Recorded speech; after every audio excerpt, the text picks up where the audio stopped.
আশা করছি সবাই ভালো আছেন। আজ আমি আপনাদের জন্য নেভার এন্ডিং সামার ড্রামার চতুর্থ পার্টের গল্প নিয়ে এসেছি। তৃতীয় পার্ট দেখার পরে আপনারা অনেকেই ভীষণ রিকোয়েস্ট করেছেন যাতে আমি খুব দ্রুতই ড্রামাটা এক্সপ্লেন করি, কিন্তু আমি এক্সপ্লেন করব কিভাবে? গত 3 দিনে মাত্র 3টা এপিসোড রিলিজ হয়েছে, আর আমি সেই 3টা এপিসোডই একদম ডিটেলসে আপনাদের সামনে তুলে ধরার চেষ্টা করেছি। এখানে মাত্র 3টে এপিসোডের এক্সপ্লেন আছে এবং আজকে পর্যন্ত 22তম এপিসোড পর্যন্তই রিলিজ হয়েছে। তো চলুন কথা না বাড়িয়ে এবার সোজা ড্রামার গল্পে যাওয়া যাক। এই পর্বের শুরুতেই আমরা ওয়েনকে দেখতে পাই। ওয়েন হাসপাতাল থেকে বাড়িতে এসেছিল, আর ও এসেছিল মূলত লুসাওয়ের বাড়িতে। লুসাওয়ের বাড়ির একটা আয়নার সামনে ওয়েন অনেকক্ষণ ধরে তাকিয়ে নিজেকে দেখে। এরপরে লুসাও ওকে কল দিয়ে বলে, আজকে তো হাসপাতাল থেকে আমাকে ছেড়ে দিবে, তুমি আমাকে নিতে আসবে না? তাড়াতাড়ি চলে এসো। ওয়েন তখন বলে, একটু পরেই আসছি বলে ফোনটা রাখে। এরপরে ওর গলা থেকে ও সেই চেইনটা খুলে ফেলে, যেটা একদিন লুসা ওকে গিফট করেছিল। এছাড়া ওর ব্যাগের ভিতর থেকে ও একটা প্রার্থনা কার্ড বের করে, যেটা মূলত ওর দাদি ওর জন্য প্রার্থনা করেছিল। তবে এখানে লুসাওকে নিয়েও একটা প্রার্থনা ছিল, এজন্য ওটা ও লুসাওয়ের বালিশের ভিতরে রেখে দেয়। হয়তোবা ও ভেবেছিল এটা এখানে থাকলে লুসাওয়ের কোনো ক্ষতি হবে না। এরপরে লুসাওয়ের বাড়ি থেকে জামা কাপড় গুছিয়ে চলে আসে। এরপরে লুসাওকে নিতে হাসপাতালে যায়, তবে তার আগে ও লুসাওয়ের চুলটা কেটে দেয়, কারণ লুসাওয়ের চুল এত লম্বা হয়েছিল যে ওর চোখ ঢেকে যাচ্ছিল। লুসাও প্রথমে বলে, তুমি কি কাটতে পারবে? ওয়েন বলে, আমি নিজের চুল কত সুন্দর করে কাটি দেখো না। ও কিছুটা চুল নিজের হাতে রেখে দিয়েছিল। লুসাও তখন বলে, এটা কি নিজের কাছে রেখে দিবে নাকি? এটা বলে ফু দিয়ে চুলগুলো উড়িয়ে দেয়। এরপরে ও ওয়েনের দিকে তাকিয়ে থাকে। লুসাও আসলে ওয়েনকে কেমন একটা করে দেখছে। ওয়েনকে অনেকটা মন মরা লাগছে, কিন্তু ওয়েন তো বলে না যে ও আসলে লুসাওকে ছেড়ে চলে যেতে চাইছে। এরপরে ওয়েন লুসাওকে নিয়ে সুন্দর একটা জায়গায় আসে। জায়গাটা এতটাই সুন্দর ছিল যে লুসাওয়ের মনটা ভরে যায়। তারপরে ওয়েন লুসাওকে পিছন থেকে জড়িয়ে ধরে। আসলে চলে যাবে তো, এজন্য ওয়েনের খুব মন খারাপ হচ্ছে। ওর সুন্দর কিছু কথা বলে লুসাওকে, আর বলে, চলো আমরা হাইড অ্যান্ড সিক খেলি, মানে লুকোচুরি। তুমি গুনবে 10 পর্যন্ত আর আমি লুকাবো। এরপরে লুসাওতে এটা সুন্দর মনে নিয়ে নেয় আর চোখ বন্ধ করে উল্টো দিক থেকে গুনতে থাকে। আর ওয়েন একটা জায়গায় এসে বসে পড়ে। এরপরে লুসাও যখন বলে, আমি কিন্তু আসছি, ওয়েন তখন জোরে লুসাওকে ডেকে থামিয়ে বলে, লুসাও, আমি তোমাকে ভালোবাসি না। আমি তোমাকে সবসময় মিথ্যা কথা বলেছি, আর আমি তোমার জীবন থেকে চলে যেতে চাই। আমি তোমার সঙ্গে যা কিছু করেছিলাম তার সবই গো শাওলিং এর কাছ থেকে টাকা নেওয়ার জন্য। ওয়েনের এইসব কথা শুনে লুসাও চিৎকার করে ওয়েনকে ডাকতে থাকে। লুসাও একদম পাগলের মতো হয়ে গিয়েছিল। লুসাও বারবার বলে, ওয়েন তুমি আমার সামনে এসো, তুমি যা বলবে আমি তাই করব, তারপরে না হয় আমরা কথা বলবো, প্লিজ এভাবে আমাকে ছেড়ে চলে যেও না। কিন্তু ওয়েন ওকে আরও একবার বলে, ওয়েন ওকে বলে যে আমি তোমার সঙ্গে ইসেং শহরে গিয়েছিলাম সেটাও নিজের স্বার্থ চরিতার্থ করতে, ওখানে ঘুরতে গিয়েছিলাম এমনি, আমি তোমাকে কখনোই ভালোবাসিনি, আমাকে ভুলে যেও বলে চলে যায়। লুসাও ওই ঘাসের উপরেই শুয়ে পড়ে। ওর এত কষ্ট লাগে কি বলবো। এর কয়েকদিন পরে ঘটনা দেখি, আমরা একটা বারের দৃশ্য দেখতে পাই। লুসাওয়ের সঙ্গে ওয়েনের কোনো সংযোগ নেই, যেখানে লুসাও এসে অনেক ওয়াইন পান করছিল। ওয়েনকে হারানোর পর থেকে ও কেমন পাগল পাগল হয়ে গিয়েছে, একদম ছন্ন ছড়া টাইপের। যাই হোক, এখানে আমরা লিন্না নামের একটি মেয়েকে দেখতে পাই, যে হুট করে স্টেজে ওঠে আর বলে, আমি এখানে থাকা একটা ছেলেকে পছন্দ করি, আমি প্রায়ই এই বারে আসি, তবে ওই ছেলেটি কখনোই এই বারে আমি আসতে দেখিনি তাকে, তবে আজকে যেহেতু সে এখানে এসেছে আর তার প্রতি যে আমার একটা দীর্ঘদিনের ভালোবাসা আছে সেটা আমি সবার সামনে প্রকাশ করে তার উদ্দেশ্যে একটা গান গাইতে চাই বলে ওই মেয়েটি সুন্দর একটা গান গায়, আর এটা সম্পূর্ণ কিন্তু লুসাওকে উদ্দেশ্য করেই ছিল। এরপরে মেয়েটি আবার বলে, আমি আজকে তাকে বলতে চাই সে কি আমার সঙ্গে ডেটে যেতে চায়। ঠিক এই সময় আমরা লুসাওকে দেখতে পাই। ওয়েন কিছু টাকা লুসাওকে ফেরত দিয়েছিল, তাছাড়া ওয়েন এটাও লিখেছে যে এই টাকাগুলোই আমার কাছে ছিল, আপাতত এগুলোই আমি পরিশোধ করলাম। এতে লুসাওয়ের তো আরও মেজাজ খারাপ হয়ে যায়। ওই মেয়েটি যখন লুসাওকে বলল, তুমি কি আমার সঙ্গে ডেটে যেতে চাও, তখন লুসাও বলে, আচ্ছা ঠিক আছে, মানে রাগের আগেই এই কথাটাও বলেছে। এর পরের সিন দেখতে পাই, লুসাও মেয়েটির সঙ্গে আসলেই ডেটে গিয়েছিল। তবে লুসাও এবং ওয়েনের যে কুকুর ছিল সেটাকে এখন লুসাও নিজের কাছে রেখেছে। ওই কুকুরের সঙ্গে ওই লিন্না মেয়েটি অনেক সম্পর্ক করতে চাইলে লুসাও বলে, ওর সঙ্গে সম্পর্ক করো না, মানে কুকুরের প্রতি মায়া দেখিও না। মেয়েটি তখন বলে, তুমি অনেক বোরিং। আমি ভেবেছিলাম তুমি হ্যান্ডসাম, সো এই ডেটটা সুন্দর হবে, কিন্তু ওদের ভিতরে কোনো কিছুই সুন্দর হয় না, আর এভাবেই ওদের ডেটটা এন্ড হয়ে যায়। ফান লুসাওয়ের জন্য অনেক বড় একটা পার্সেল নিয়ে এসেছিল। এটা ইচেং শহর থেকে এসেছে, আর এগুলো পাঠিয়েছে মেইনলি ওয়েন। এখানে ওয়েনের একটা নোটবুকও ছিল। এটা মেবি ও এজন্য পাঠিয়েছিল যাতে লুসাওয়ের পড়াশোনা করতে একটু সুবিধা হয়। আর এই নোটবুকটা লিন্না দেখে বলে, এটা তো কোনো মেয়ের হাতের লেখা মনে হচ্ছে। এছাড়া ও একটা ছবিও দেখে। এই ছবিটা দেখে যখন ওর দিকে তাকিয়ে থাকে লিন্না, তখন ছবিটার সাথে সাথেই কেড়ে নেয় লুসাও আর বলে, চলো তোমাকে এগিয়ে দিই, তুমি তো চলে যাবে, আর তাছাড়া অন্যের জিনিস এভাবে টাচ করে দেখা উচিত না, বলে ওগুলো রেখে দেয়। লিন্না তখন বলে, ঠিক আছে। এরপরে যেতে যেতে লুসাও বলে, আমি তোমার সঙ্গে আর সম্পর্ক রাখতে চাই না, চলো এটা এখানেই শেষ করি। লিন্না তখন বলে, তাহলে আমাকে একটা রিজন বলো কেন তুমি এটা শেষ করতে চাও। ও বলে, আমার কোনো এনার্জি নেই সম্পর্ক করার মতো। লিন্না তখন যাওয়ার আগে বলে যায়, তুমি অতটাও সুন্দর ছেলে নাও যতটা তোমাকে আমি ভেবেছিলাম, বলেও চলে যায়। সিন কাট হয়। আরও কয়েকদিন পরের দৃশ্য দেখি। রাত্রেবেলা বালিশ মাথায় দিয়ে ঘুমাতেই পারছিল না লুসাও, কারণ বালিশের ভিতরে কিছু একটা ওর পিঠে বাজছিল। তখন দেখা যায় ওর ভিতর থেকে ও একটা রেড প্রার্থনাপত্র পেয়েছে, আর এটা যে ওয়েন রেখে গিয়েছে এটাও খুব ভালো করেই বুঝতে পেরেছে। এটা পড়ার সাথে সাথে ও ওয়েনকে একটা ফোন দেয়। ওয়েন তখন লাইব্রেরিতে পড়ছিল। ওয়েন ওর নাম্বারটা আজও ব্লক করে দেয়নি। যাই হোক, ওয়েনের যখন ওই নাম্বার থেকে কল আসে, ওয়েনের বুকের ভিতরে একবার ধুপ করে ওঠে। যাই হোক, ওয়েন ওর কলটা কেটে দেয়, কিন্তু লুসাও বারবার ওয়েনকে কল দিতে থাকে, কারণ আজকে কোনোভাবেই ও নিজেকে আর সামলাতে পারছিল না। কিন্তু ওয়েন বারবারই কলটা কেটে দিতে থাকে, কারণ ওয়েন এই মুহূর্তে লাইব্রেরিতে ছিল, সো এখানেও ফোনটা ধরতে পারবে না স্বাভাবিক। যাই হোক, তারপরেও লুসাওকে বারবার কল দেয়, এমনকি ও উঠে দাঁড়িয়ে তারপরে কল দেয়। ওর নিজেকে কোনোভাবেই কোনো কিছু দিয়েই বেঁধে রাখতে পারছিল না। ওয়েন তখন বাহিরে বের হয়ে আসে আর এই কলটা রিসিভ করে। এরপরে লুসাও কোনো কথা বলে না, ওয়েনও কোনো কথা বলে না। এরপরে লুসাও বলে, তুমি জানি এতে কি লিখেছ? আশাও, তুমি ভালো থেকো, তুমি শান্তিতে থাকো, আর তোমার হ্যাপিনেসের জীবন ভরে উঠুক। এই কথাটাও ও 3-4 বার বলে। ওই প্রার্থনাপত্রে এটাই লেখা ছিল। ওখানে ওয়েনের সুখ শান্তিটাও চাওয়া হয়েছিল, আবার লুসাওয়ের সুখ শান্তিও চাওয়া হয়েছিল। তাহলে যদি ও সুখ শান্তিই চাওয়া হলো, ওয়েন কেন এভাবে এত নিষ্ঠুরভাবে ওর সঙ্গে সমস্ত কিছু ছিন্ন করে চলে গেল?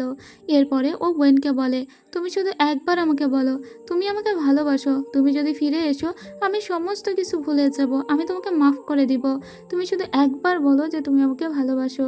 কিন্তু ওয়েন ওকে বলে, আমি তোমাকে মিথ্যা বলেছিলাম, আমি তোমাকে ভালোবাসি না। এই কথা শোনার পরে আরও নিজেকে সামলাতে পারে না লুসাও। এরপরে লুসাও একটুখানি নিজেকে শান্ত করে বলে, ঠিক আছে, এরপরে তুমি কখনোই মনের ভুলেও আমার সামনে এসো না, কারণ এরপরে তুমি যদি কখনো আমার সামনে এসো তাহলে আমি তোমাকে ক্ষমা চাওয়াতে আর তোমাকে কাঁদাতে বাধ্য করব। এটা বলে ফোনটা কেটে দেয়। আর এরপরে নিজেই তো অনেক বেশি হতাশ হয়ে পড়ে। অন্যদিকে বোন অনেক কান্নাকাটি করতে থাকে। এরপরে আরও সময় গড়িয়ে যায়, আর এখন শরৎকাল। ইয়ান অন্য একটা শহরে ভর্তি হয়েছিল তার ইউনিভার্সিটি শুরু করার জন্য, কিন্তু এখন তেমন একটা সে মায়ের সাথেও কথা বলে না আর বাড়িতেও আসে না। এদিকে আমরা লুসাওকে দেখি ওর বন্ধুদের সঙ্গে হেঁটে যাচ্ছিল, আর পিছনেই অনেক সুন্দর কিছু তারাবাজি ফুটছিল। আর এটা ফোটার সাথে সাথে ও কল্পনা করে যে ও ওয়েনের সঙ্গে ডান্স করছে। আসলে ও একটু ড্রাঙ্ক অবস্থায় ছিল, আর যখনই ও ড্রাঙ্ক অবস্থায় থাকতো তখনই ও হ্যালোসিনেট করতো। ও দেখতো ওয়েন ওর সঙ্গেই ডান্স করছে, আর এটা ওর বন্ধু ক্যামেরাবন্দি করে রাখে। কিন্তু লুসাওয়ের এই যে ডান্সটা ছিল এখানে, এটা ড্রামাতে দেখলে আপনাদের চোখ দিয়ে পানি চলে আসতো। আসলে এটা এতটাই সুন্দর ছিল, আর এখানে এত দারুণ একটা মিউজিক বেজেছিল যে সত্যি চোখের পানি আটকে রাখা যায় না। লুসাও মেনে নিয়েছিল। এরপরে 2017 সালের দৃশ্য দেখানো হয়। ওয়েনের অ্যাডমিশন হয়েছিল ওয়াচিং ইউনিভার্সিটিতে, আর এখন নতুন করে ওর জীবন শুরু হবে। সেদিনও দৌড়ে ছাদে চলে যায়। যেতে যেতেও বলে, 18 বছর বয়সে আমরা না পারি পৃথিবীকে চেঞ্জ করতে, না পারি কোনো মানুষকে পুরোপুরি বদলে দিতে। যদিও আমরা কাউকেই বদলাতে পারি না, কিন্তু বদলাতে গেলে আমাদের কিছু মূল্য চুকাতে হয়, যেমন ভালোবাসা, আমাদের স্বাধীনতা। আর যদি বড় হওয়ার মানে এটাই হয়, তাহলে আমি আমার সেই ভালোবাসা, আমার সেই স্বাধীনতাকে ছেড়ে দিলাম। কারণ সেগুলো না ছাড়লে হয়তো আমি কখনো বড়ই হতে পারবো না। যাই হোক, এরপরে সিন কাট হয়ে যায় এখন 2026 সাল। এখন আমরা দেখতে পাই ওয়েনের পজিশন খুবই ভালো। সে বক্সিং নামের একটা কোম্পানিতে চাকরি করে যেখানে তার স্ট্যাটাস অনেক হাই। তবে সে আজকে টেনিস খেলতে একটা টেনিস ক্লাবে এসেছিল। এখানে একটা বৃদ্ধ লোকের সঙ্গে, বৃদ্ধ বলবো না, মানে লোকটি এখনও বেশ ফিটফাট আছে, যার সঙ্গে পরিচয় হয়। তিনি একজন সিনিয়র অফিসার। যাই হোক, উনার কোম্পানির সঙ্গে আজকে একটা প্রজেক্ট নিয়ে কথা হওয়ার কথা ছিল ওয়েনদের কোম্পানির, কিন্তু ওই লোকটি জানেই না ওয়েন আসলে কোন কোম্পানিতে চাকরি করে। তবে আজকে ওয়েনের এখানে উপস্থিত থাকার কথা ছিল, কিন্তু ওয়েনের আসতে দেরি হয় কারণ ওয়েন অন্যদিকে ওই লোকটিকে ইমপ্রেস করার চেষ্টা করছিল। যাই হোক, ওয়েনের খেলা দেখে ওই লোক ইমপ্রেসড হয়ে যায়। ওয়েন তখন নিজের পরিচয় দেয় আর বলে, আজকে আমার একটা প্রজেক্টের জন্য যেতে হবে, সো আমি চলে যাচ্ছি। তো দেখা যায় ওই লোকের ছেলে আজকে এই প্রজেক্ট নিয়ে কথা বলতে এসেছিল এবং সে ওয়েনদের গ্রুপকে প্রজেক্টটা না দিয়ে অন্য একটা গ্রুপকে দিতেই যাচ্ছিল। আর তখনই লোকটি এসে বলে, তুমি কি যাচাই করেছো কাদের তুমি প্রজেক্টটা দিচ্ছ? যাদেরকে দিচ্ছিলে তাদের কত স্ক্যান্ডাল আছে সেটা না জেনেই তাদের হাতে এত বড় একটা প্রজেক্ট তুলে দিচ্ছিলে। এই প্রজেক্টটা আমি বক্সিং কোম্পানিকেই দিচ্ছি। এটা বলে ওরা ওয়েনদের কোম্পানিকেই এটা দিয়ে দেয়। এতে ওয়েনের যে ম্যানেজার সে তো ভীষণ খুশি হয়ে যায়। আর এর জন্যই মূলত ওয়েনের পজিশন এখানে এত হাই, কারণ ওয়েন আসলে খুব সুন্দরভাবে সমস্ত কাজ অনেক দিন ধরে সামলে এসেছে। আর এখন ওয়েনের বয়স 28 বছর, সো ও অনেক বেশি ম্যাচিওর। যাই হোক, এরপরে ও ফোনে কথা বলতে বলতে যাচ্ছিল। ও মূলত এয়ারপোর্টে যাচ্ছিল কাউকে একটা রিসিভ করতে। তাকে বলছিল, ও তুমি এসে গেছো, আমি তোমাকে দেখতে পেয়েছি। অন্যদিকে লুসাওকে দেখতে পাই, ও ফোনে কথা বলছিল আর কাকে যেন বলছিল, আমি তোমাকে দেখতে পেয়েছি। কিন্তু এরা কিন্তু দুজন দুজনকে দেখেনি। মেইনলি আজকে ইয়ানকে রিসিভ করতে এসেছিল ওয়েন। ওদের ভিতরে বন্ধুত্বটা এখনও আছে। আসলে আমি দেখেছি বন্ধুত্বের সম্পর্ক বেশি দিন স্থায়ী হয়, আর যত প্রেমের সম্পর্কই ভাঙন ধরে মানুষ দূরে সরে যায়। এরপরে সিন কাট হয়, আমরা ইয়ানের সঙ্গে ওয়েনকে কথা বলতে দেখি। যাই হোক, এখন ওয়েন মূলত একটা কোম্পানিতে আছে আর ইয়ানও ওর বাবার একটা কোম্পানিতে জয়েন দেবে। তবে এখন ওরা দুইজন হবে দুইজনের রাইভাল, কারণ ওয়েনের কোম্পানি আর ইয়ানের কোম্পানি দুজন দুজনের চিরপ্রতিদ্বন্দ্বী। তো যাই হোক, ওরা এটা নিয়েই চলবে আর কি করা। অন্যদিকে আমরা ফানকে দেখতে পাই। ফান এখন বড় একজন ম্যানেজার হয়েছে। আর সে কার ম্যানেজারই করছে তার বন্ধু লুসাওয়ের। লুসাও যেহেতু অনেক দিন বাড়ি ছিল না, তাই ওর বাড়িটা লোকজন নিয়ে এসেও পরিষ্কার করে দিচ্ছে। কিন্তু লুসাওয়ের মাছগুলো এইখানে নেই। ও তখন ফানকে জিজ্ঞেস করলে ফান বলে, মাছগুলো আসলে ওগুলো অনেক বড় একটা অ্যাকোরিয়ামে রেখেছি। কিন্তু ফানকে তখন বের করে দেয়, কারণ বড় অ্যাকোরিয়াম বলতে ও আসলে সমুদ্র বুঝিয়েছে। ওর মাছগুলো আসলে সমুদ্র ছেড়ে দিয়েছে ফান। এদিকে লুসাওয়ের ওষুধ না খেলে রাতে ঘুম হয় না। ওর ইনসমনিয়া সমস্যা আছে, তাছাড়া ইমোশনাল টেনশন তো আছেই। ও এখনও জওয়েনকে ভুলতে পারেনি। যাই হোক, তো আর কি করা, পরের দিন সকালবেলা আমরা লুসাওকে দেখতে পাই। ফান ওকে নিয়ে কোথাও একটা যাচ্ছিল। লুসাও এবার যে বাড়িতে এসেছে বিদেশ থেকে, ও মূলত একটা আর্ট এক্সিবিশনে অংশগ্রহণ করবে বলেই এসেছে। তবে ওর ফিরে যাওয়ার ইচ্ছা আছে এখনও। অন্যদিকে আমরা আবার ওয়েন আর ইয়ানকে দেখতে পাই। ওরা দুইজন ওদের পুরাতন স্কুলে এসেছিল, মানে পিংচুয়ান শহরের যে স্কুলে ওদের স্কুল জীবন সমাপ্ত করেছে সেখানে। হাতে কিছু ফুল নিয়েও এসেছিল। এরপরে এখানে অনেক স্মৃতি উদযাপন করে ওরা, কারণ সমস্ত কাহিনীর সূচনা তো এখানেই হয়েছিল। ওয়েন কি কোনোভাবে ভুলতে পারবে সেই সব দিনের কথা, যেখানে লুসাও ওর জীবনটা কতটা রাঙিয়ে দিয়েছিল। ওয়েনের জীবনে তো রং ছিল না, শুধুমাত্র লুসাও ওর জীবনে একটা রং নিয়ে এসে দিয়েছিল। এমনকি ওই এটাও চিন্তা করে লুসাওকে যে ও এতটা কষ্ট দিয়ে ফেলবে, এটা লুসাও জানলে কি কখনোই ওকে ওর জীবনে ঢুকতে দিত? কত শত রিগ্রেট জীবনে, তাই না? এদিকে ইয়ান ওকে বলে একটা কাজে ওকে যেতে হবে। ওয়েন বলে, তুমি চলে যাও, আমি আরও কিছুক্ষণ স্কুলে থাকতে চাই, চারপাশটাতে একটু হেঁটে ঘুরে দেখতে চাই। আর সেজন্য ইয়ান চলে যায় আর ওয়েন বসে বসে লুসাওয়ের কথাই ভাবতে থাকে। এদিকে লুসাও গাড়িতে করে যাচ্ছিল, তখন হুট করে স্কুলের সামনে দিয়ে ফান গাড়ি চালিয়ে গেলে ও ফানকে বলে থামতে। ও একটু স্কুলে ঘুরতে যাবে, গাড়ি থেকে নেমেই দৌড়ে স্কুলের ভিতরে ঢুকে যায়। এরপরে সেখানেই আসে একটু আগে যেখানে ওয়েন বসেছিল। যদি একটু আগে আসতো তাহলে হয়তো ওয়েনের সাথে দেখা হয়ে যেত, কিন্তু ওয়েনের সঙ্গে দেখা হয় না। ওয়েন ঠিক ওর পিছনে ছিল। পিছনের দরজা খুলে ওয়েন তখন চলে যায়। লুসাওয়ের মনে হচ্ছিল যে কেউ একটা হেঁটে গিয়েছে, তবে তাকানোর সাথে সাথে ও আর কাউকে দেখতে পায় না। আর ও তো জানে না যে ওয়েন এখনও এই শহরে আছে। এরপরে ও চারপাশটা ঘুরছিল আর ওয়েনও চারপাশ ঘুরছিল। ঠিক এই টাইমে ওরা প্রায় মুখোমুখি দাঁড়িয়ে আছে, কিন্তু কেউ কাউকে দেখতে পাচ্ছে না। কারণ মাঝখানে অনেক বড় একটা ব্যারিয়ার। এরপরে একটা ফুল দেখতে পায় লুসাও। সেই ফুলের একটা ছোট্ট অংশ ছিঁড়ে নেয় আর সেটাকে তুলোর মতো ফু দিয়ে উড়িয়ে দেয়। আচ্ছা, এই ফুলটা আমি দেখেছি ছোটবেলায়, আমাদের দেশেও পাওয়া যায়। কেউ কি জানেন এই ফুলটার নাম কি? যদি কেউ জানেন অবশ্যই কমেন্ট করবেন। লুসাও ফুলগুলো উড়াচ্ছিল আর সেগুলো ওয়েনের সামনে দিয়ে উড়ছিল। এটা দেখে ওয়েনের মনে পড়ে যায় ওরা যখন ইসেং শহর থেকে পিংচুয়ানে ফিরে এসেছিল, রেল লাইনে দাঁড়িয়ে ঠিক এভাবেই ফুল উড়িয়েছিল। কত শত স্মৃতি। ওই 18 বছর জীবনে ওদের যত স্মৃতি আছে, গত এই 10 বছরেও বোধহয় অত স্মৃতি ওদের নেই। যাই হোক, এরপরে স্কুলে সেই পরিত্যক্ত জায়গায় আসে লুসাও, যেখানে ওদের সঙ্গে ওর প্রথম দেখা হয়েছিল। জায়গাটাতে কত স্মৃতি জমে আছে। লুসাও চলে যাওয়া ঠিক একটু পরে ওয়েনও এখানে আসে। ওয়েনের আরও বেশি মন খারাপ হয়, কারণ লুসাওকে কষ্টটা ও নিজে দিয়েছে। লুসাও কখনোই ওকে বিন্দু পরিমাণ কষ্ট দেয়নি। কিছুক্ষণ পরে এখানে আবার ইয়ান চলে আসে আর বলে, চলো যাবার সময় হয়েছে। ও তখন বলে হ্যাঁ। এরপরে ওর সঙ্গে করে চলে আসে। এর পরদিনের দৃশ্য দেখতে পাই, বোর্ড মিটিং ছিল। আমরা লুসাওয়ের ফুপিকে দেখতে পাই। লুসাওয়ের ফুপিকে দেখতে খুবই গর্জিয়াস লাগছিল। এখন সে তার ভাইয়ের সব থেকে বড় প্রতিদ্বন্দ্বী। বোঝাই যাচ্ছিল যে রেষারেষির পর্বটা এখন আরও সিরিয়াস পর্যায়ে চলে গিয়েছে। অন্যদিকে লুসাও ওর দাদুর সঙ্গে দেখা করতে এসেছিল। ওর দাদু বলে, এবার কি তুমি একটু বেশি দিন থাকবে? ওর দাদু এখনো আগের মতোই আছে। তখন ওর দাদুকে বলে, আমি একটা আর্ট এক্সিবিশনের জন্য এসেছি, তো বোধহয় এবার বেশ অনেক দিনই থাকবো। ওর দাদু তখন বলে, তুমি এখনও সেই আর্ট নিয়েই পড়ে আছো। আমি তোমাকে ইকোনমিক্সে পড়ালাম, হয়তো তুমি বিজনেসের হাল ধরবে বলে, কিন্তু না, তুমি তা ধরলে না। এদিকে আমরা ওয়েনকে দেখতে পাই। ওয়েন অফিসের কাজ করছিল। ওদের একটা বিডিং প্রজেক্ট নিয়ে কাজ করার কথা আছে।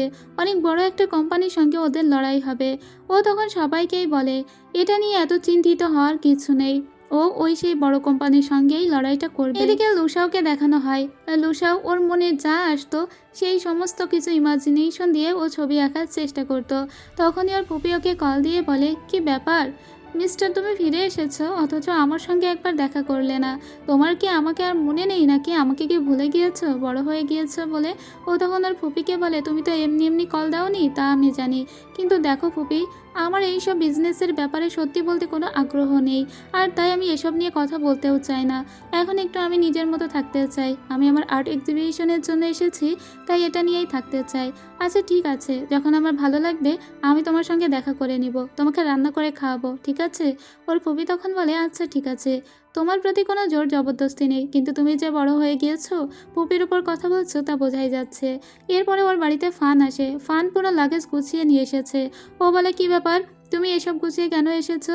ফান বলে, আরে কিছুদিন পরেই তো এক্সিবিশন, তুমি কতটা আঁকাআঁকি করছো সেসব তদারকি করতে। ও বলে, বেরিয়ে যা। ফান বলে, আরে আমার বউয়ের সঙ্গে ঝগড়া হয়েছে, তাই বাড়ি ছেড়ে চলে এসেছি। এদিকে আমরা দেখতে পাই মেংকে, মানে ফানের স্ত্রীকে। মেঘ তখন গিয়েছিল আবার সোজা ওয়েনের বাড়িতে। ওয়েন বলে, কি হয়েছে? ওই সেম কেস, দুজন ঝগড়া করে বাড়ি থেকে চলে গিয়েছে। ভাই, কেউ তো একটা বাড়িতে থাকলে বাড়ির লাভ হতো, মানে দুজনই দুজনের বন্ধুর বাড়িতে চলে গিয়েছে। এদিকে খুব ছোট্ট একটা বিষয় নিয়ে ওদের ঝগড়া হয়েছে।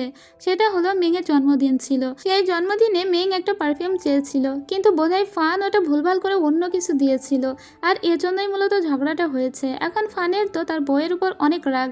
এদিকে এই সমস্ত কিছু শুনতে শুনতে বিরক্ত হয়ে যায় লুসাও। আর অন্যদিকে মেঘ বলে, তুমিই বলো ওয়েন, ও আমাকে একটুও ভালোবাসে না, না হলে আমি একটা পারফিউম চাইলাম আর ও কিনা আমাকে অন্য কিছু এনে দিল। এই কথা শুনে আসলে কি বলবে ওয়েন। ওয়েন বলে, হ্যাঁ তাই তো, কি পাগল হয়ে গিয়েছে? ও কেন সামান্য একটা গিফট দিতে পারলো না? আসলে বান্ধবীরা বান্ধবীদের ঠিক যেভাবে কমফোর্ট দেয় এটাই করছিল ওয়েন। ওয়েন বলছিল, হ্যাঁ তোমার তো আসলেই রেগে যাওয়ার কথা, কিন্তু মেং বলছিল, আমি ওর সঙ্গে আর থাকবো না, আমি পারছি না, ওর সঙ্গে আমি ডিভোর্স দিয়ে দেব। এই কথা শুনে সত্যি ওয়েন কি বলবে বুঝতে পারে না। ইভেন আমারই তো হাসি পাচ্ছে এরকম ছোট্ট একটা বিষয় নিয়ে। ওয়েন তখন বলে, আরে ফাংয়ের কি মাথা খারাপ হয়েছে? ওই এসব কেন করছে? এদিকে ফান বউকে নিয়ে বলছে, আর সেগুলো লুসাও শুনে বিরক্ত হয়ে বলে, তুই থাক ভাই। এটা বলে ওর কুকুরটাকে নিয়ে সোজা একটা দোকানের সামনে আসে। এটা হলো সেই দোকানটা যে দোকানে একসময় সারা রাত ধরে ও গেম খেলেছিল। এখন ওর সেই কুকুরটা অনেক বড় হয়ে গিয়েছে। এটা কিন্তু সেই কুকুর যার নাম ওরা শাওলু রেখেছিল। ও এরপরে সেই গেম ক্লাবের ভিতরে ঢোকে, আর এখানে থেকে এখনও সেই পুরাতন মেশিনটা আছে, যেটা দেখতে ভিনটেজ ক্যাটাগরির। এখানে মিস্টার বউ নামটা দেখতে পাই আর এল নাম দেখতে পাই। এলতে লুসাও আর মিস্টার বউ হলো মূলত আমাদের বোয়েন। যাই হোক, ওদের পাস্টের কথা মনে পড়ে। এখানেই তো চাকরি করতো ওয়েন, আর ওকে একদিন একটা পুতুল গিফট করেছিল লুসাও, কারণ ওই ডলটা দেখতে নাকি ওয়েনের মতো ছিল। এইসব কোনো কিছুই এখনো পর্যন্ত লুসাও ভুলতে পারেনি। ঠিক তখনই ওয়েনও এই পথ দিয়ে যায় আর কুকুরটাকে দেখে ওর কাছে আসে আর বলে, তোমার গায়ের কি সুন্দর গন্ধ। তুমি জানো তোমার মতো আমারও একটা কুকুর ছিল, অনেক ছোট ছিল, হয়তোবা এখন তোমার মতোই বড় হয়েছে। তখনই লুসাও বাহিরে বের হয়ে এসে দেখে এখানে ওয়েন, যদিও ও পিছন থেকেই দেখেছিল। এরপরে ও দেখে ওয়েন ওই কুকুরটাকে বলছে, আমি কি তোমার সঙ্গে একটা ছবি তুলতে পারি। এটা বলে ও কুকুরটার সঙ্গে একটা ছবি তোলে। লুসাওয়ের একদিকে মুখে হাসি ছিল আর অন্যদিকে একটা রাগ, অভিমান, অনুযোগ সবই ছিল। যাই হোক, ওয়েন বলে, আমার কুকুরটা আমি একজনের সঙ্গে পালতাম, সেই কুকুরটা এখন কোথায় আছে, কেমন আছে জানি না। তখন পিছন থেকে লুসাও বলে ওঠে, আমার এই কুকুরের নাম হলো শাওলু। আমি এবং একটা মেয়ে এই কুকুরটাকে পালতাম। ইচেং শহর থেকে ওকে নিয়ে এসেছিলাম আর ওর নাম দিয়েছিলাম শাওলু। তবে মেয়েটা আমার সঙ্গে প্রতারণা করে চলে গিয়েছে। আমি মেয়েটাকে যাওয়ার আগে বলেছিলাম, যদি কখনো মনের ভুলেও তুমি আমার সামনে আসো, তাহলে কিন্তু আমি তোমাকে ক্ষমা চাওয়াতে আর কাঁদাতে বাধ্য করব। এরপরে নিজের চোখ মুছে ওর দিকে সুন্দর করে তাকিয়ে হাসি মুখে ওয়েন বলে, লং টাইম নো সি। এরপরে কি বলবে লুসাও? লুসা ওর দিকে তাকিয়ে থাকে। ওয়েন বলে, আমি কাঁদছি না। এটা বলে ওয়েন ওই পথ দিয়ে চলে যায়। লুসা ওর যাওয়ার পানে তাকিয়ে থাকে। ও কাঁদছে না, কিন্তু লুসাও ঠিকই কাঁদছে। লুসার সত্যি আজকে আরও বেশি অভিমান হয়। ওয়েন কাঁদতে কাঁদতে চলে যায়। লুসাও বাড়িতে আসে, সব কিছু ভাঙচুর শুরু করে আর হাতে একটা সুন্দর ভাস্কর্য নিয়ে বসে পড়ে। কী হয়েছিল এরপরে জানি না, ঘুমিয়ে পড়ে। অন্যদিকে ওয়েনের রাত্রেবেলা একটুও ঘুম আসছিল না, বারবার লুসাওয়ের কথা মনে পড়ছিল। অন্যদিকে সকালবেলা দেখতে পাই লুসাওয়ের সমস্ত জামায় রং লাগানো। ওর বন্ধু ফান এসে ওকে ডাকে। ও ফানকে বলে, তুই কেন বললি না আমাকে যে এই শহরেই এখনো পর্যন্ত ওয়েন আছে? তোরা কেউ আমাকে একটাও সত্যি কথা বলিসনি। এরপরে ওর ফুপিকে ডেকে পাঠায়। ফুপির জন্য ও রান্নাও করেছে। ফুপি আসার পরে ফুপিকে বলে, তুমি আমাকে বলেছিলে যে নাকি ওয়েন অন্য শহরে চলে গিয়েছে, তাহলে ওয়েন যে এখানে ওর সঙ্গে যে আমার দেখা হয়ে গেল, এটার এবার কী কৈফিয়ত দেবে? ওর ফুপি বলে, ও আচ্ছা, এজন্যই ঘটা করে আমাকে ডেকে পাঠানো হলো। যদি আমি তোমাকে বলতাম ওয়েন এই শহরেই আছে, তাহলে কি তুমি বিদেশ যেতে চাইতে? আর তুমি বিদেশ যাওয়ার পরে যদি বলতাম যে ওয়েন অন্য শহর থেকে ফিরে এসেছে, তাহলেও কি তুমি বিদেশে আর থাকতে চাইতে? তো আমি তো তোমার ভালোর জন্যই করেছি, কিন্তু আজও তুমি মুভ অন করতে পারোনি। ঠিক আছে, চলো, আমি তোমাকে একটা অফার দিচ্ছি, বলে ওর হাতে একটা ফাইল দিয়ে বলে, এই ফাইলটা একটু ভালো করে দেখো, কিছু কি দেখতে পাও? এই যে নামটা ওয়েন, ওদের সঙ্গে আমাদের কোম্পানির একটা ডিল আছে, আমি চাই তুমি সেখানেই যাও। পরদিনের দৃশ্য দেখানো হয় যেখানে ওয়েন ওর কোম্পানির হয়ে এসেছিল। আর লুসাও এসেছিল দিংশিয়ান নামের একটি কোম্পানির হয়ে, অর্থাৎ ওর ফুপের কোম্পানিকে প্রতিনিধিত্ব করতেই ও মূলত এখানে এসেছিল। সেই একটা ভাই। ওয়েন যখনই লুসাওকে দেখে ওর বুকের ভিতরে একটু ধুকপুক করে ওঠে। এটা তো হবারই ছিল, তাই না? ফার্স্ট লাভ বলে কথা। যাই হোক, ওর পাশে এসে বসে পড়ে লুসাও। আর এখানে অনেকগুলো কোম্পানি এসেছিল। এখানে বিভিন্ন কোম্পানিদের ভিতরে বিড হচ্ছিল। তবে ওয়েনরা যে প্রজেক্ট নিয়ে কাজ করেছিল, সেই প্রজেক্টটা এত বেশি সুন্দর ছিল, ওরা আসলে মানুষের জন্য একটা সেকেন্ড হোম বানাতে চায়। যখন ওয়েন কথাগুলো বলছিল, তখন লুসা ওর দিকে তাকিয়ে ওদের পাস্টের বিভিন্ন স্মৃতিগুলো যাপন করতে থাকে। ওদেরও তো একটা সেকেন্ড হোম ছিল ইচেং শহরে। কিছুক্ষণের ভিতরেই দেখা যায় ওয়েনের কোম্পানি জয়লাভ করেছে। তবে শুধু ওয়েনের কোম্পানি একা নয়, দিংশিয়ান কোম্পানিও জয়লাভ করেছে। এই দুটো কোম্পানি একসঙ্গে সেকেন্ড রাউন্ডে যাবে আর তখন একটা কোম্পানি জিতবে। তবে এখানে সবাই তো অনেক ভয় পেয়ে যায়, কারণ লুসাও নিজে যে ইভেন পিক নামের একটা বিশাল কোম্পানির উত্তরাধিকার, এটাই সবাই ভয় পাচ্ছে যে সেকেন্ড রাউন্ডে হয়তো বক্সিং কোম্পানি কোনোভাবেই জিততে পারবে না। আর এদের যে ম্যানেজার, সেই ম্যানেজারের মাথায় তো আরও বাঁশ ভেঙে পড়েছে। ওদিকে লুসাওয়ের কোম্পানি যেহেতু জয়লাভ করেছে, তাই ওরা এসেছিল একটা পার্টিতে। আর এখানে ওয়েনের কোম্পানির লোকজনেরও আসার কথা ছিল, কারণ এখানে তারাও অনেক বেশি সেলিব্রেট করছিল। ওয়েনের আসতে একটু দেরি হয়ে যায়, তাই ওয়েন ওরা কলিগের সঙ্গে কথা বলতে বলতে আসছিল যে কোথায় যাবে। আর অন্যদিকে লুসাওকে দেখে ও বেশ অনেকটাই ড্রিঙ্ক করে ড্রাঙ্ক হয়ে পড়েছিল, এবং ও যখন হেঁটে যাচ্ছিল তখন সামনে দিয়ে ওয়েন আসছিল। ওয়েনকে দেখা মাত্রই ওর সামনে এসে ও থেমে যায় এবং ওয়েনকে আটকে দেয়। ওয়েন তখন বলে, এভাবে কেন আমাকে আটকাচ্ছ? তখন লুসাও বলে, ড্রিঙ্ক করলে সত্যিই আমার ভালো লাগে, চোখের সামনে আমি তোমাকে দেখতে পাই। ও ওয়েনকে টেনে নিয়ে সোজা অন্য একটা রুমের ভিতরে নিয়ে যায় আর তারপরে একটা সোফার ভিতরে ওয়েনকে ফেলে দেয়। ওয়েন বলে, লুসাও তুমি কি পাগল হয়ে গিয়েছো? অথচ লুসাও ভাবছে ও হয়তো ইমাজিন করছে। ও এরকম মাঝে মাঝে ওয়েনকে ইমাজিন করতো, কিন্তু আজকে বেশ একটু অন্যরকম লাগছে। তখন ওয়েন বলে, তুমি কি অন্য মেয়ের সঙ্গে আমাকে গুলিয়ে ফেলেছো? কিন্তু না। লুসাও তখন চিৎকার করে বলে, ওয়েন যেও না, এভাবে আমাকে একা রেখে চলে যেও না। কিন্তু তারপরে ওয়েন চলে যাচ্ছিল। তবে বারবার যখন লুসাও বলে ওয়েন চলে যেও না, তখন ওয়েন আবার ফিরে আসে। এরপরে ওয়েন এত লম্বা একটা মানুষকে কোনো রকমের পার্কিং লটে তো নিয়ে আসে। ওখানে ওকে দেয়ালের সঙ্গে দাঁড় করিয়ে দিয়ে বলে, একটু চুপ করে দাঁড়াও। কিন্তু ও তো ভেঙে চুরে পড়েই যাচ্ছিল। এরপরে কোনোভাবে ওকে একটা গাড়িতে তোলে, কিন্তু ওই এমন করছিল যে ওয়েন বলে, তুমি এখনও দেখছি বাচ্চার মতো আছো। এরপরে ওর রুমে ওকে শুইয়ে দেয়। কিন্তু লুসাও কোনোভাবেই ওয়েনকে আজকে যেতে দিতে চায় না। ওয়েন এরপরে ওর কাঁধের নিচে একটা বালিশ দেয়।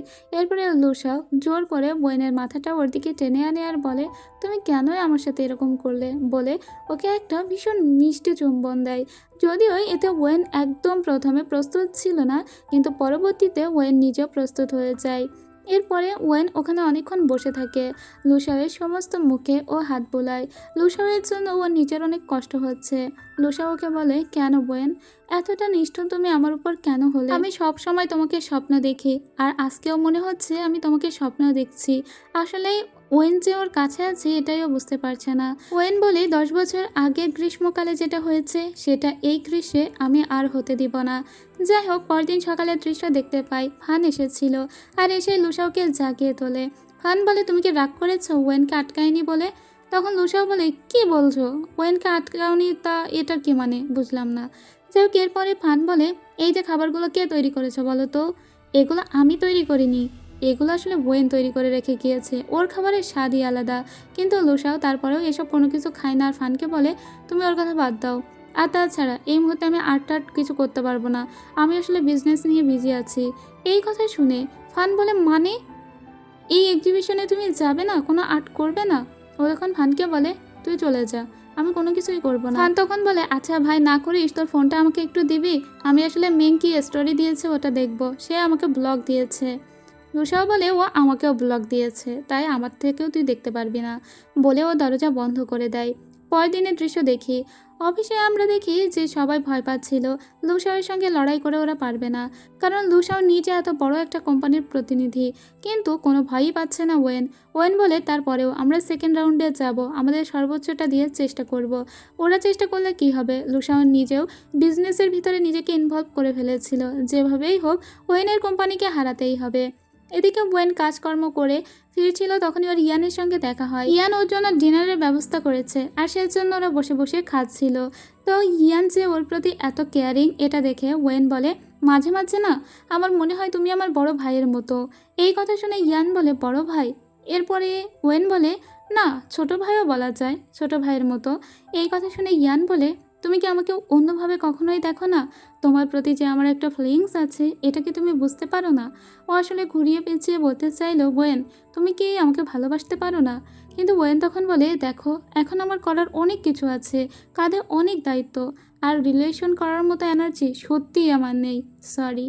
এটা বলার পরে ইয়ানের একটু খারাপ লাগে। ইয়ান বলে, ঠিক আছে, আমি তোমার জন্য ওয়েট করব। যখন তোমার মনে হবে তোমার আসলে ভরসার জায়গা দরকার, তখন তুমি আমাকে পাবে। ঠিক তখনই ওই পথ দিয়ে আমরা দেখতে পাই লুসাও হেঁটে যায়।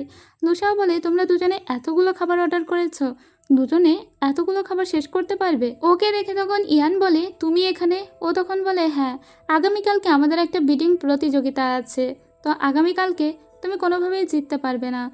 আর যদি তুমি জিততে চাও তাহলে তুমি কিন্তু আমার হাতে পায়ে ধরতে পারো। কিন্তু ওয়েন তাকে কখনো ধরবে? ইয়ান তখন এসে বলে, তুমি কি যাতা বলছো? ও তখন ওয়েনকে বলে, শোনো, তুমি কিন্তু এখনো পর্যন্ত আমার হাতে পায়ে ধরতে পারো। তখন ওয়েন বলে, তোমার কি খুব মজা লাগছে এতগুলো মানুষের চাকরি নিয়ে খেলতে? আসলে লুসাও এখনো সে আগের মতো অনেকটাই পাগলামি করে, কিন্তু ওয়েন এখন অনেক বেশি ম্যাচিউর। মেয়েরা ম্যাচিউর হয় এটা স্বাভাবিক, কিন্তু ছেলেরা প্রেমে একবার পাগল হলে তারা আসলেই পাগল হয়ে যায়। লুসাও বলে, আমি তোমাকে আগেও বলেছি কখনোই আমার সামনে এসো না। যদি কখনো আমি তোমাকে দেখি তাহলে আমি তোমার এমন অবস্থা করব যে তুমি কাঁদতে বাধ্য হবে আর আমার কাছে ক্ষমা চাইতে বাধ্য হবে। এই কথা শুনে ওয়েন একটু হাসে, কারণ ওয়েন না কাঁদছে না ক্ষমা চাইছে। যাই হোক, এরপরে লুসাও বলে, ঠিক আছে, দেখা হবে আগামীকালকে। আর হ্যাঁ, আমি তোমার জন্য ওয়েট করব ততক্ষণ পর্যন্ত যতক্ষণ পর্যন্ত তুমি আমার কাছে ক্ষমা না চাইছো। এটা বলে ও আবার উল্টো দিকে ঘুরে চলে যায়। এই সমস্ত কিছুর পরে মনটাই একটু খারাপ হয়ে যায় ওয়েনের। এজন্য ওয়েন কিছু না খেয়ে জাস্ট একটা বিয়ার নিয়ে এখান থেকে চলে যায়। বেচারা ইয়ানেরও মনটা ভেঙে যায়। এরপরে লুসাও ওর একটা কলিগকে ফোন দিয়ে বলে, আমাদের যা কাজকর্ম সব আমার কাছে আবার পাঠাও, আমি আরও একবার সমস্ত কিছু চেক করতে চাই। এর পরদিন শুরু হয়ে যায় আবার ওদের বিটিং। আর আজকে সত্যি বলতে ওয়েনের জেতার আসলেই কোনো উপায় ছিল না। আজকে জিতে গিয়েছিল লুসাও এবং তার কোম্পানি। এর পরের দিনের দৃশ্য দেখতে পাই, যেখানে মেং এবং ওয়েন দুজন মিলে একটা রিসর্টে এসেছিল। ওয়েন একটা জায়গায় বসে মেংকে বলে, জানো এই রিসর্টের এই জায়গাটায় একসময় এখানে একটা ফ্যাক্টরি ছিল, আর সেই ফ্যাক্টরিটা ছিল আসলে ওর বাবার। কিন্তু ওর বাবা দেনায় ডুবে মানুষের কাছ থেকে টাকা ধার নিয়ে একটা সময় ফ্যাক্টরিটা বন্ধ করে দিতে হয়। কিছুদিন আগের দৃশ্য দেখতে পায়, মানে সেই 10 বছর আগে, যখন ওয়েনের মাকে লুসার বাবা ছেড়ে দিয়েছিল। ওয়েনের মা সেদিন ওয়েনের কাছে এসে বলেছিল, তোমার কি মনে হয় তোমার বাবার মৃত্যুর পিছনে আমি দায়ী? কখনোই না। তোমার বাবার ফ্যাক্টরি বন্ধ হয়েছিল মূলত লুসারের বাবার কারণে। সেই মূলত তোমার বাবাকে পথে বসিয়েছিল। আর আমার যা কিছু ডিজার্ভ করা তা কিন্তু আমি করেছি। আসলে আমার কপালটাই এত খারাপ, অল্প বয়সে স্বামীকে হারিয়েছি। আমি কিভাবে তার চিকিৎসা করতাম? আমার তো কিছুই ছিল না, কিন্তু তোমার বাবাকে আমি অনেক ভালোবাসতাম। এরপরে নিজের জীবন চালাতে আমি একটা বার হোস্টেলে কাজ নেই। আর তারপরে কি হয়, একদিন বৃষ্টিতে ভিজে আমি বসেছিলাম, আর ঠিক তখনই একটা গাড়ি সামনে দিয়ে যায়। আর সুন্দরী মেয়ে দেখলে প্রত্যেকটা পুরুষেরই একটু ভালো লাগে, আর তেমনটা হয়েছিল মিস্টার লুয়ের। মিস্টার লু হয়তো সেদিন আমার প্রেমে পড়ে গিয়েছিল, তাই সে আমাকে দেখে একটু হাসি দিয়েছিল। তারপরে আমিও চেষ্টা করলাম তার কাছাকাছি যাওয়ার, কারণ পুরুষ মানুষ মেয়ে লোক দেখলেই একটু দুর্বল হয়ে যায়, এটা স্বাভাবিক। তার ব্যতিক্রম ছিল না মিস্টার লু নিজেও। মিস্টার লু এর কারণে আমার স্বামী মারা গিয়েছে, তার কোম্পানি হারিয়েছে, তাই কখনোই মিস্টার লুকে আমি ক্ষমা করতে চাইনি। বরং আমাদের যে ফ্যাক্টরির জায়গাটা ছিল সেটাও আমি নিজের নামে করে নিতে চেয়েছিলাম, আর সেজন্যই মিস্টার লু এর সাথে ছিলাম। কিন্তু মাঝখানে তুমি চলে এলে। যে ফ্যাক্টরি আমার স্বামীর ছিল সেই জায়গাটা তো আমাদেরই থাকার কথা, তাই নয় কি? কিন্তু আমার প্ল্যান মাফিক সমস্ত কিছু আমি চালাতে পারিনি, কারণ তুমি এসে সমস্ত ভেস্তে দিয়েছো। আমি কখনোই আসলে মিস্টার লুকে ভালোবেসে কোনো কিছু করিনি বোন। আমি আসলে প্রতিশোধ নিতে চেয়েছি। রিসোর্টের জায়গাটা, ফ্যাক্টরির জায়গাটা আমি আমার করে পেতে চেয়েছিলাম। ওয়েন এই সমস্ত কিছু শোনে, সমস্ত কিছু বিশ্বাসও করে। তারপরে ওর মাকে বলে চলে যেতে। ওর মা চলে যাওয়ার আগে বলে যায়, হয়তো তোমার সাথে আমার আর কখনোই দেখা হবে না, বলে ওর মা চলে যায়। আর ওয়েন ঠিক সেদিনই বাইরে এসে দাঁড়ায়। সেদিনও বৃষ্টি হচ্ছিল।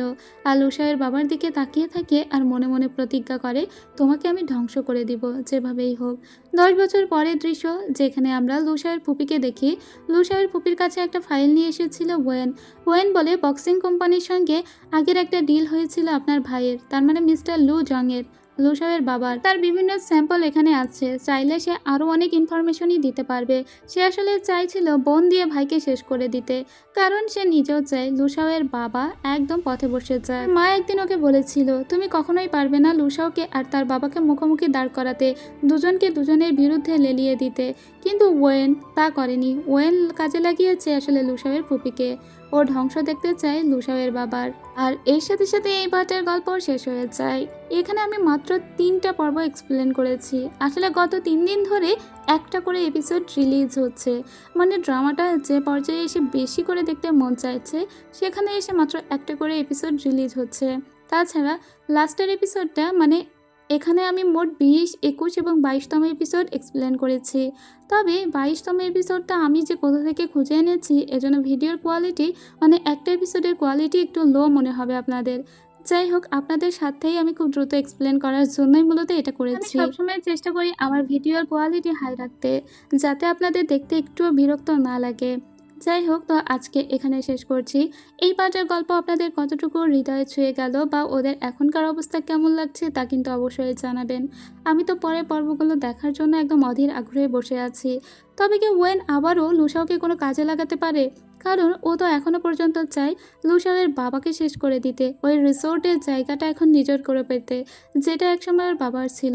তাহলে কি কোনোভাবে লুসাওকে ও আবার কাজে লাগাবে?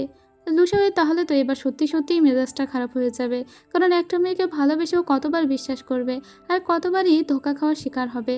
আসলে এটা একটা উপন্যাস অবলম্বনে করা, তবে উপন্যাস অনুযায়ী লুসাওয়ের ক্যারেক্টারটা ড্রামায় যতটা সুন্দর দেখিয়েছে এরকম ছিল না, কিন্তু উপন্যাস অনুযায়ী যে লুসাও ছিল সে কিন্তু নায়িকাকে অনেক কষ্ট দিয়েছিল যখন সে জানতে পেরেছিল নায়িকা ওকে কাজে লাগিয়েছে। যাই হোক, এখানে আমরা যে লুসাওকে দেখতে পাচ্ছি সেটা একটা গ্রিন ফ্ল্যাগ, মানে পুরো গ্রিন ফরেস্ট বলা যায়। নায়িকার জন্য পারলে তো পুরো দুনিয়ার বিপক্ষে গিয়ে দুনিয়াকেই নায়িকার পায়ের নিচে এনে দিতে। যাই হোক, এই ড্রামার গল্প আমার খুবই ভালো লেগেছে। আপনাদের ভালো লাগা না লাগা সমস্ত কিছুই কমেন্টে জানাবেন। তো দেখা হবে পরের পার্টে, এবং এই পর্ব কিন্তু আমি খুবই দ্রুত নিয়ে এসেছি। আসলে যদি রিলিজ হতো তাহলে আমি আরও দ্রুত করে এটা শেষ করে দিতাম, কিন্তু রিলিজই হচ্ছে না। আমি নিজেই দেখার জন্য অধীর হয়ে বসে আছি, তো এক্সপ্লেন করব কিভাবে। আজকে পর্যন্ত 22 এপিসোড রিলিজ হয়েছে আর আমি 22 এপিসোড পর্যন্তই এক্সপ্লেন করেছি। তো আজ এখানেই শেষ করছি, দেখা হবে পরে পার্টে। ততক্ষণ সবাই ভালো থাকবেন, সুস্থ থাকবেন, খোদা হাফেজ।